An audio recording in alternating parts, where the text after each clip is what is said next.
2, 1, and action. Hey, welcome back, Central Illinois. You've got Bernie Wrezinski and Tyler Wrezinski. Good morning. The co-hosts and authors of and creators of the Safe and Secure Money System. All those things. And today, once again, we're pounding on taxes and how taxes and the Safe and Secure Money System are interrelated, and how the Safe and Secure Money System has solutions to help you with that tax problem. Because after all, you know, one of the things I like to say is that our fates are determined a lot by the choices we make each day.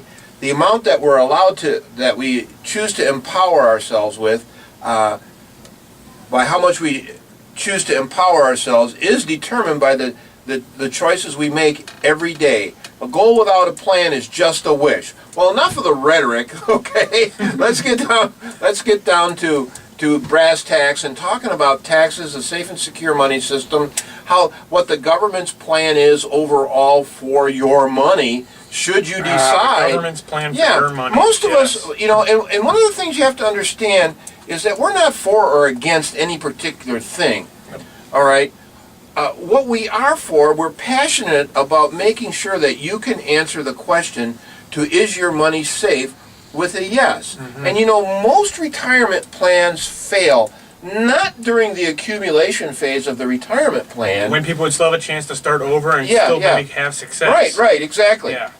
When they fail is at the point in time after the trigger is pulled on the freedom phase of their life. When they retire. When they retire. Yeah. And a lot of that has to do with the role of taxes in their retirement planning. There are a number of various threats that we try to go over, and it's in our show. There's about six of them, really, and taxes is just one of them, but they're all interrelated. And taxes play a very large part, because if you're saving money in some type of government-sponsored plan, in other words, some type of savings vehicle that's got a bunch of letters and or numbers attached to the account, like 401k, 403b, IRA, okay, SEP, all of that, that's not necessarily a bad thing, okay, because you're saving.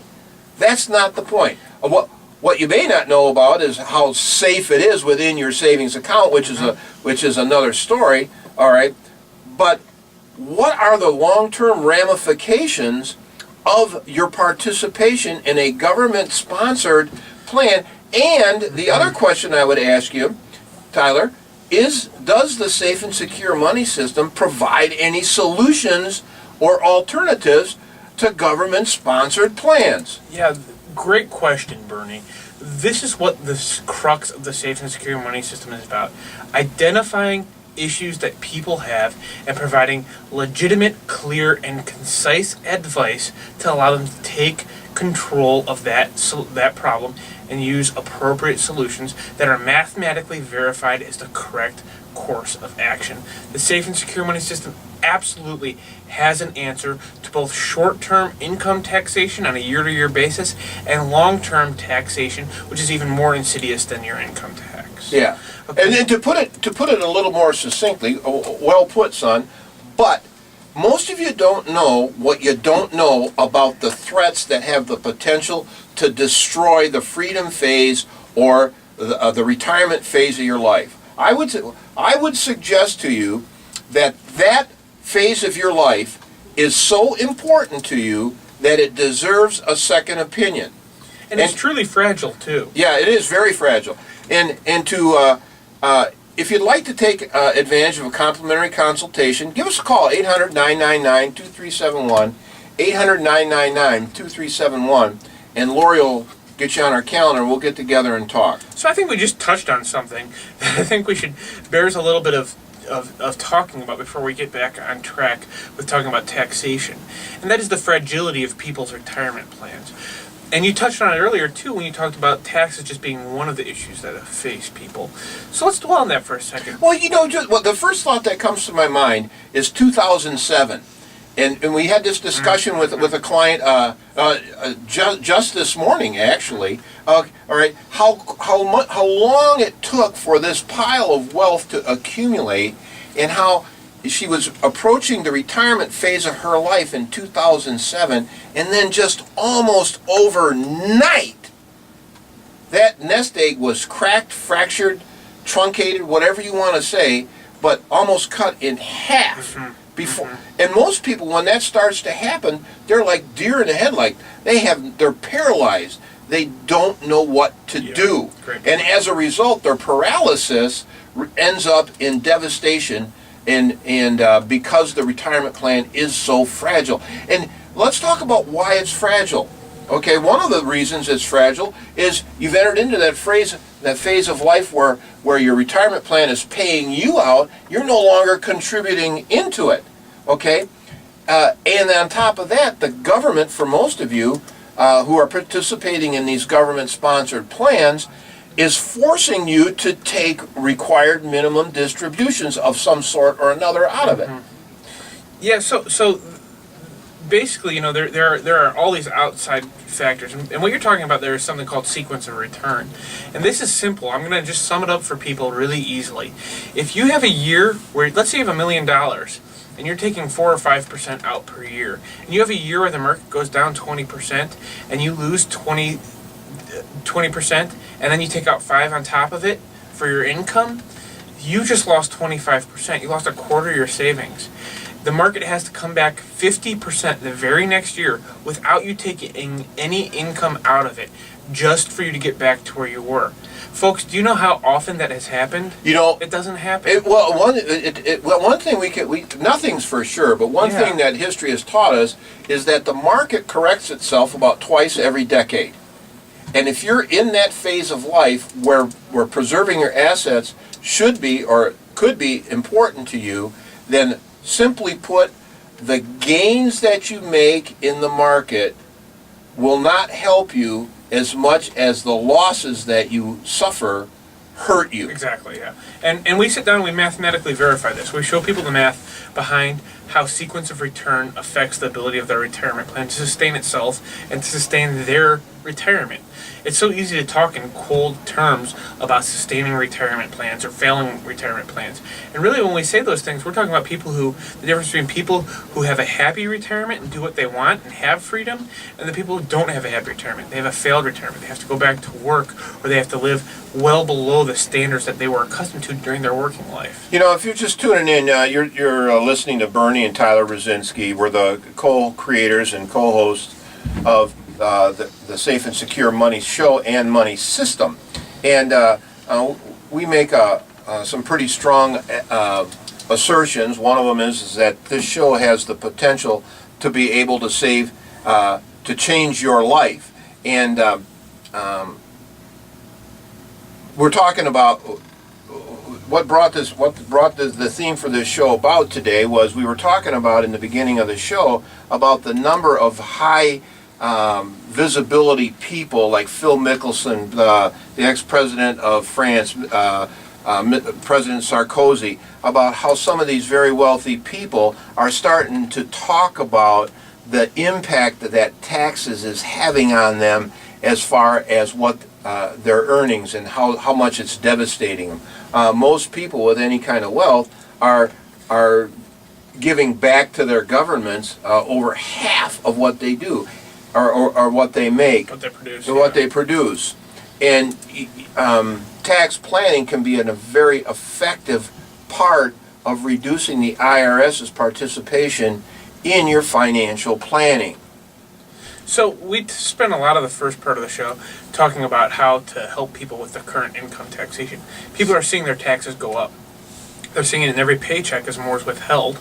And they'll also see it reflected in their tax brackets and so on and so forth over the course of the year.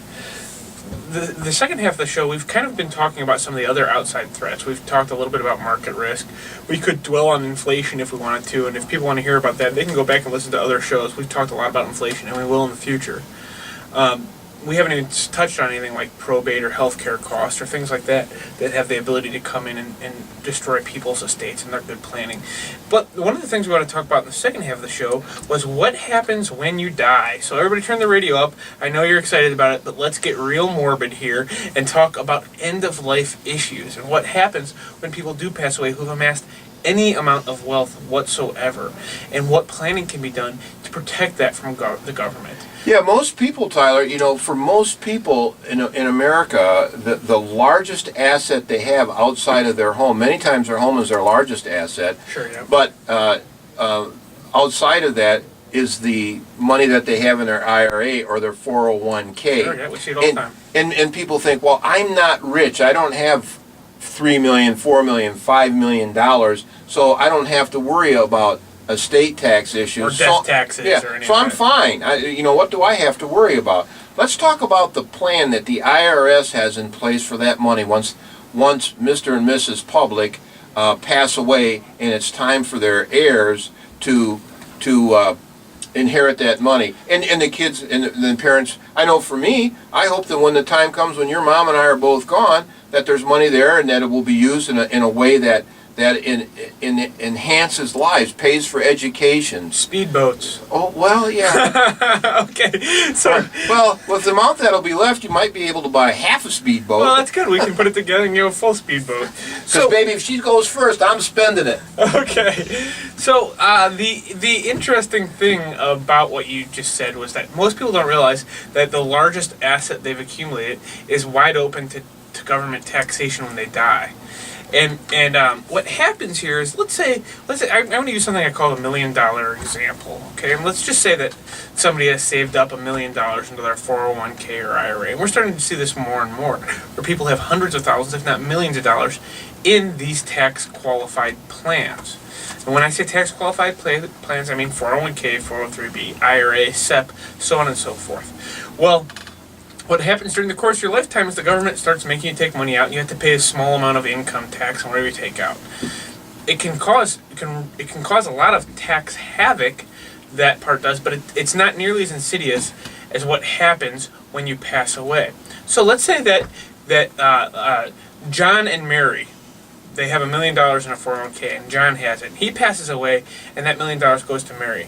If it's in a 401k, she'll actually have some taxes due on it. There's an automatic withholding when a spouse passes away with a 401k. But let's say he rolled it over to an IRA. She can inherit that tax-free. Okay, so she doesn't get any taxes. But what happens when the last one of the spouses pass away? It's devastating, isn't it? Okay. It can be. It can be. Most of the time it is. Most of the time it is. And we're not even talking about estate taxes here. Yeah. If they have assets above and beyond the $1 million, or the estate tax exemption has been lowered in the future, which I'm fairly confident it will be, then we're talking about a whole other issue. We're simply talking about income tax at the passing of the last spouse. So this applies to almost everybody in our audience who has a 401k or IRA.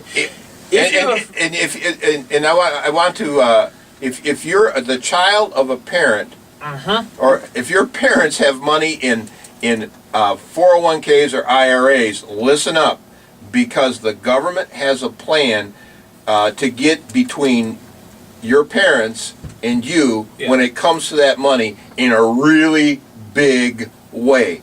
Go ahead. The government's at the front of the line the way most people have it set up. And when I say most people, I mean 95% of people. Yeah. Okay, we very rarely come across anybody who has this planning done properly. We very rarely come across anybody whose advisor has ever even talked. They're just not aware of it. They're either not aware of it or they just don't care. Well, I mean, the clients themselves, the people themselves, just aren't aware. No, of it. I was talking about the advisors. Yeah, I know. Okay, so in this $1 million example, Mary, the last spouse, is alive. She passes away. Let's say she has 2 kids. Each one of them is going to get $500,000 from this IRA. Good day for the kids. Good day for the kids, or so they think, right? Yeah. Boy, mom and dad did a lot of good work. We're going to inherit this IRA. We're happy they're leaving us something. We're going to do the best we can not to squander it, to use it for our kids' education, to buy a house, to do some positive for ourselves and possibly for the world with this inheritance. Here's what happens. Each one of those kids gets $500,000. In the year they inherit it, it becomes taxable income to them. Unless they take the proper steps first, and you can do that by calling 800-999-2371, 800-999-2371, and we'll show you the steps to take.